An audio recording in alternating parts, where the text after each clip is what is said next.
History rarely ends the way we imagine it will. We are conditioned to expect collapse to arrive with noise, with fire, flags falling, and cities burning. We picture empires dying on battlefields. But sometimes history chooses a quieter method. Sometimes it reaches for a pen instead of a sword. What you are about to hear is not a tale of heroic last stands or decisive battles. It is the story of how numbers replaced armies, how balance sheets conquered what cannons could not, and how one of the world's greatest empires was slowly signed away, line by line. There is a particular kind of silence that settles over a nation just before it ceases to exist. Not the silence after defeat, but the silence before anyone realizes the war has already been lost. We expect empires to fall with the roar of artillery, the thunder of marching boots, the howl of sirens in the night. We imagine their ends as violent, dramatic, unmistakable. But in the 19th century, the most powerful empire in the Middle East was not destroyed by invading armies. It was dismantled by clerks. It was not pierced by bayonets, but bled out through ledgers. This is not, at its core, a story about war, though wars certainly played their part. It is a story about the weaponization of arithmetic, about how debt became a tool of domination. It is the story of the first truly modern debt trap, where the financial houses of London and Paris accomplished what centuries of crusades never had: the effective subjugation of the Ottoman Empire. And it is a warning, a financial ghost story that still echoes through the halls of finance ministries across the developing world today, because it reveals a brutal, enduring truth. You do not need to invade a country to control it. You only need to own its liabilities. To grasp the scale of this tragedy, we must abandon hindsight and return to the shores of the Bosphorus in the mid-1800s. To an outside observer, the Ottoman Empire still appeared immense, an old giant, but a giant nonetheless. Its territories spanned 3 continents, stretching from the frozen peaks of the Balkans across Anatolia's ancient plateaus, through the deserts of the Middle East, to the holy cities of Mecca and Medina, and westward into the scorched lands of North Africa. The Sultan in Istanbul ruled more than a state. He commanded the crossroads of the world. As Caliph, the shadow of God on earth, he claimed the allegiance of millions. Yet empires resemble aging mansions. From the street, the facade may gleam, but in the basement, the foundations are crumbling. By the 1850s, the Ottoman foundation was no longer cracking, it was collapsing into dust. Economically, the empire was terminally ill. While Britain and France were tearing up their countryside to lay iron rails, building steam engines that thundered with power, and filling their cities with factories that produced wealth at an unprecedented pace, the Ottoman economy stood frozen in time. It was a medieval system struggling to survive in an industrial age. Subsistence farmers and handcraftsmen forced to compete against machines that never tired. The treasury leaked money endlessly. The tax system was archaic, chaotic, and deeply corrupt. Local power brokers operated like feudal lords, siphoning off vast portions of revenue long before it reached Istanbul. For centuries, sultans had survived with old solutions. They debased coinage, they seized estates, they executed wealthy officials and confiscated their fortunes. But the 19th century had no patience for medieval tricks. In a globalizing economy, survival required capital, real, liquid capital. The empire needed modern armies to deter Russia. It needed telegraphs, steamships, infrastructure. It needed to look and spend like Europe. For generations, Ottoman rulers had regarded European banks with instinctive suspicion. Charging interest clashed with religious doctrine, but there was also something deeper, an understanding that borrowing from rival powers was an invitation to disaster. Letting European financiers inside the empire was like letting a fox guard the henhouse. But in 1853, fear overruled caution. Russia, sensing weakness, struck. The Crimean War erupted, not a minor conflict, but an industrial slaughter the Ottomans could not afford. Britain and France intervened, fearing Russian expansion. Fleets arrived, soldiers followed, and alongside them came another delegation altogether, men in dark suits carrying contracts instead of swords. War devours money faster than gunpowder. The Ottoman treasury was empty. Soldiers threatened revolt. Cannons needed casting. Ships needed coal. Sultan Abdülmecid was desperate. His advisors, whispering beneath silk-draped ceilings, told him the unthinkable. There was no alternative. The ancient taboo had to be broken. In 1854, the Ottoman Empire signed what was, in effect, its death sentence, disguised as a loan. British and French bankers presented it as an act of alliance. But the terms told another story. The bonds were issued at 80. For every 100 units of debt, the empire received only 80 in cash. The rest vanished instantly into fees and risk premiums. When the gold arrived in Istanbul, it felt miraculous. Soldiers were paid, weapons were purchased, Russia was pushed back. Relief washed over the palace. The Sultan believed he had discovered salvation.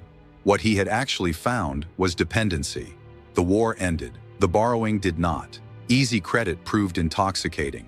The empire no longer reformed. It refinanced. And with that shift came something deeper, a psychological surrender. Ottoman elites gazed westward, at Paris and London glowing beneath gaslight, at opera houses and wide boulevards, and felt humiliation. They wanted to be modern. They mistook modernization for spending. They did not invest in industry. They did not build schools or irrigation. Instead, they built monuments to prestige, most famously the Dolmabahce Palace. Topkapi, home of sultans for 4 centuries, was deemed outdated, too modest, too Eastern. Sultan Abdülmecid wanted a palace that could rival Versailles. Dolmabahce was the result. Even today, it overwhelms.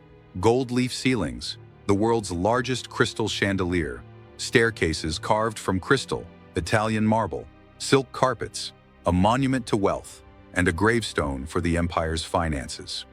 Every inch was funded by borrowed money. While crystal arrived from Europe, peasants plowed Anatolia with tools unchanged since Rome. The palace alone consumed a quarter of the empire's annual tax revenue, and so the Sultan borrowed again, and again, and again. In London and Paris, Ottoman bonds became fashionable. High yields dazzled investors. Bankers understood the empire was decaying, but assumed it could never be allowed to fail. It was geopolitically indispensable, too important to collapse. By the 1860s, the system had transformed into something mathematically doomed.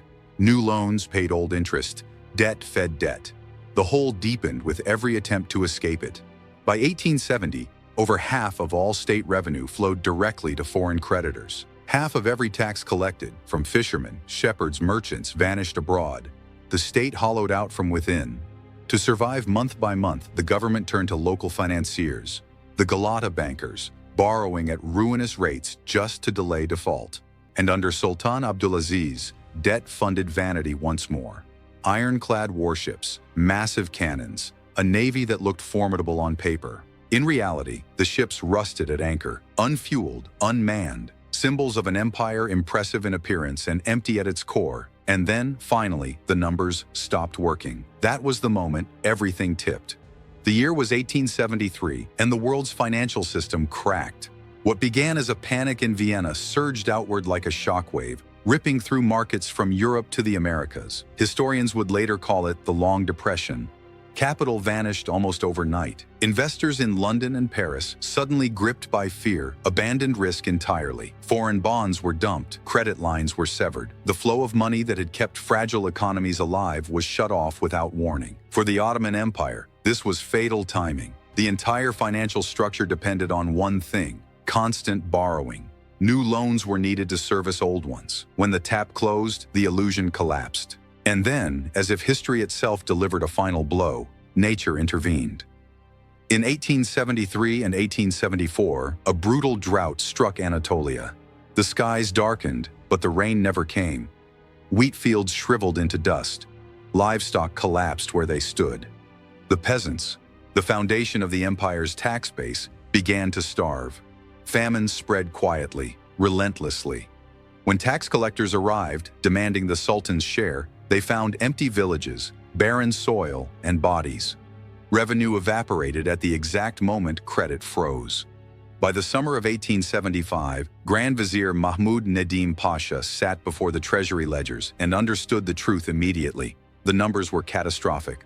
October's payment to European bondholders was approaching, and there was no money, none. He tried desperately to raise a new loan. European banks refused him outright. The doors were closed. The sick man was no longer worth saving. The empire faced a brutal choice: starve its people to pay foreign creditors or stop paying altogether. On October 6, 1875, the Ottoman government issued a decree that sent shockwaves through Europe. Known as the Decree of Ramadan, it announced that debt payments would be slashed in half. 50% would be paid in cash. The rest would be replaced with paper promises. In diplomatic language, this was a moratorium. In financial reality, it was a default. The Ottoman Empire was bankrupt. The reaction in Europe was explosive. Millions of ordinary investors, clerks in England, shopkeepers in Paris, widows in Lyon, had poured their savings into Ottoman bonds, lured by high yields. Overnight, their wealth vanished. Newspapers howled for retribution. The Turks were branded cheats and barbarians. Sympathy evaporated. So did protection. And in geopolitics, weakness is never ignored. Russia, watching patiently from the north, saw a broken, isolated empire. In 1877, it moved. War was declared. The Russo-Turkish War was a disaster. Ottoman soldiers fought bravely, but bravery could not replace food, ammunition, or pay. The treasury was empty. Logistics collapsed. Russian armies advanced to the very outskirts of Istanbul. From their positions, officers could see the minarets of Hagia Sophia. The peace that followed was humiliating. Vast territories in the Balkans and the Caucasus were lost. But the most devastating blow wasn't territorial, it was financial. Russia imposed a crushing war indemnity, over 800 million francs in gold. Now the Ottomans were trapped beyond escape. They had defaulted on debts to Britain and France, and now owed an impossible sum to the Russian Tsar. The total obligations exceeded the value of the entire economy. Credit was gone. Power was gone. Dignity was gone. Sultan Abdulhamid II ascended the throne amid the wreckage, ruling from Yildiz Palace with the knowledge that he governed a corpse. He expected the empire to be partitioned, but Britain and France had discovered a more efficient solution. They didn't want the land, they wanted the income.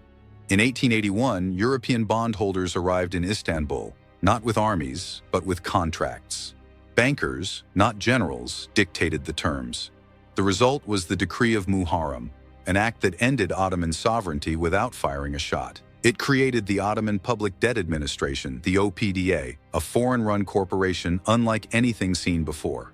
Controlled by British, French, German, Italian, and Austrian interests, it was headquartered in a fortress-like building overlooking the city. The message was unmistakable. The empire's most valuable revenues were seized. Taxes on salt, silk, tobacco, fishing, spirits, and legal documents were transferred directly to the OPDA. The Sultan effectively admitted he could no longer be trusted to collect his own taxes. The OPDA built its own armed bureaucracy, over 5,000 collectors operating across the empire, accountable not to Istanbul, but to European creditors. Every fish pulled from the Bosphorus, every cocoon harvested in Bursa, every bag of salt purchased by a peasant now sent money abroad. It was a state within a state, and ruthlessly efficient. Unlike the Ottoman bureaucracy, the OPDA was modern. Warehouses were built, salt mines improved, silkworm production optimized. The economy grew, but for creditors, not citizens. Between 1881 and 1914, roughly one-third of all Ottoman revenue flowed directly overseas. The empire survived on scraps. It couldn't invest. It couldn't educate. It couldn't industrialize. The Sultan reigned, but the bankers ruled. Debt also became leverage. Foreign policy followed finance, and into this opening stepped Germany. While Britain and France squeezed, Germany offered partnership. Kaiser Wilhelm II embraced the Sultan and proposed a grand vision, the Berlin-Baghdad Railway. Steel would link Europe to the Middle East, bypassing the Suez Canal.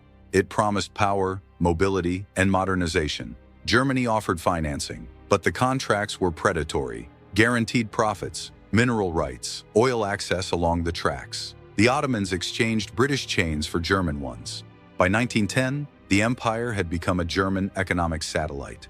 When war erupted in Europe, Ottoman leaders made a desperate gamble. They sided with Germany, not out of loyalty, but out of debt. Victory, they believed, would erase obligations and restore sovereignty. They were wrong.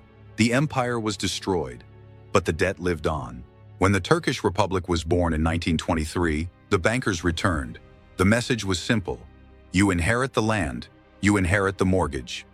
Mustafa Kemal Ataturk resisted, but realism prevailed. Payments resumed.